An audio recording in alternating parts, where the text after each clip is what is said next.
Bismillah, alhamdulillah, wassalatu wassalamu ala rasulillah. Ota-onalariga yolg'on gapirib palon joyda ishlayapman desa bo'ladimi? Ota-onalari siqilmasligi uchun. Ya'ni go'yoki inson o'zini bir yaxshi ishda ishlayotgandek qilib ko'rsatishligi, haligi ota-onalar siqilmasligi uchun joizmi debdilar. Aslida haqiqatda kezib, ya'ni yolg'onchilik shariatda qattiq qoralangan. Rasululloh sollallohu alayhi vasallam hadisda aytganlarki, la yazalu rajul yakzib hatta yuktab indallohi kazzaba. Kishi yolg'on gapiraveradi, hattoki Alloh huzurida kazzob deb yozib qo'yiladi deganlar. Shariat bu yolg'onni nihoyatda tor doirada ijozat berdi.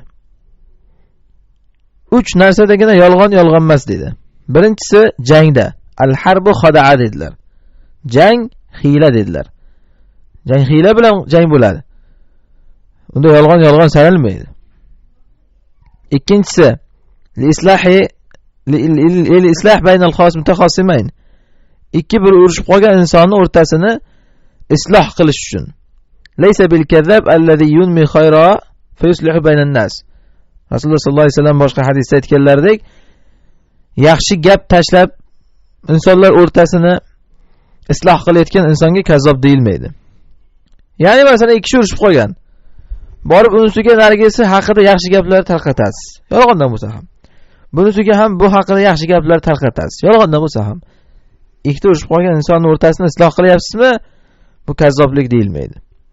Uchinchisi, xotin o'rtasini isloh qilish uchun aytilgan gaplar ham kazzoblik deyilmaydi. Ammo birortasidan ko'rib turganingizdek, inson ota-onasiga yolg'on gapirishligi joiz degan gap kelmadi. Illo ota-ona tushunmasa, ular masalan shu g'am qilaversa, mana bu yuqoridagidek ikkita urushib qolgan insonning o'rtasini isloh qilish turkumiga kirib ketadi. Ota-onani va farzandni o'rtasini isloh qilish turkumiga kiradi. Shuning uchun mana bu holatda tavriya ishlatishlik joiz bo'ladi. Ochiq yolg'on emas, tavriya. Tavriya degani gapni o'ynatib gapirish degani. Ya'ni xuddaki bir eshitayotgan odamga uning maqsadiga ko'ra gapirish, siz o'zingiz esa boshqa maqsadda gapirgan bo'lasiz. Masalan, Ibrohim alayhisalom xotinlari bilan birgalikda Sora bilan Misrga kirganlarida podshoh ularni ushlab olgan. Sora onamiz chiroyli ayol bo'lgan. Ibrohim alayhisalomdan tortib olmoqchi bo'lgan.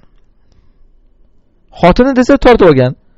Shuning uchun Ibrohim alayhisalom aytganki, sen singlim deyman degan. Singlim deganda u podshohga haqiqiy singlisidek qilib aytadi, o'zlari esa singlim deganda dindagi singlim degan ma'noni qasd qiladi. Ana shuni nima deyiladi? Tavriya deyiladi. Ya'ni gapni qog'ozga o'rashlik degani. Siz ham otangizga yoki onangizga shunaqangi bir gaplarni topib, ularga go'yoki o'zingizni bir zavodda ishlayotgan kishidek qilib ko'rsatib, "Ha, zavodda ishlayapsanmi?" "Ha, ishlayapman" deysiz, lekin zavodni qasd qilmaysiz, ular zavodni tushunadi. Shunaqa qilib gap o'yini qilishlik joiz, toki ular bilan siz o'rtangizda nizo chiqmasligi uchun. Sizda bir yaxshi yashayapti ekan, yaxshi ishlayapti ekan deb o'ylashligi uchun. Bunga bir dalil yana Asma bint Abu Bakrning qilgan ishlari. Abu Bakr radhiyallohu an Rasululloh bilan hijrat qilib chiqib ketganda, Abu Bakrning otasi kofir bo'ladi o'shanda ham. Qizi mana bu Asmoning oldiga keladi-da aytadiki, "Bu otang seni hamma narsani olib chiqib, bizni xonavayron qilib tashlab ketdi" deydi. Ko'zi ko'r bo'lib qolgan chol bo'ladi. Shunda Asmo bu cholni tinchlantirishlik uchun aytadiki, "Yo'q, otam hamma narsani olib ketmadi" deydi. Dinor dirhamlar turadigan tokchaga toshlarni terib qo'yadi-da, haligi cholni qo'ldan tutib olib borib, haligilarni ushlatib ko'rsatadi. "Mana qarang, shuncha narsa qoldirgan bizga" deydi. U chol ko'zi ko'rmagandan, "Ha, yaxshigina mol qoldiribdi" deb o'ylaydi-da, xotirjam bo'ladi. Hozir Asmo onamiz yolg'on gapirmayapti. Qarang qancha narsa qoldirdi deyapti. Toshlar u. Lekin mana bu cholga esa tinchlantirishlik uchun shu uslubni qo'lladi. Mana bu dalolatki, go'yoki mana shunaqangi tavriya, ya'ni ochiq yolg'on bo'lmasdan bir shunaqangi gap o'yinlari qilib ishlatishlik inshaalloh joiz bo'ladi. Allohu a'lam.